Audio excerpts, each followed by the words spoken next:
शहरातल्या विविध भागात लावलेल्या सीसीटीव्ही कॅमेऱ्याच्या माध्यमातून 126 ई चलनाची दंडात्मक कारवाई। पोलीस आयुक्तालयाची माहिती। दिनांक 12 डिसेंबर 2024 रोजी सोलापूर शहरात लावण्यात आलेले सीसीटीव्ही कॅमेरेवर 2 ट्रॅफिक अंमलदार यांच्या माध्यमातून मोबाईल टॉकिंगचे 58, 36 ट्रिपल सीट वाहन चालवणे, 19 फ्रंट सीट रिक्षा चालवणे, 13 विनागणवेश रिक्षा चालवणे असे एकूण 126 ई चलनाची दंडात्मक कारवाई सोलापूर शहरात विविध भागात करण्यात आली आहे।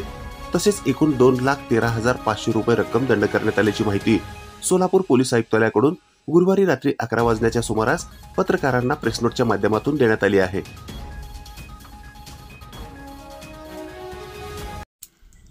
ताज्या घडामोडी पाहण्यासाठी आजच महाराष्ट्र सुखदेव न्यूज या YouTube चॅनलला लाईक आणि सबस्क्राइब करा।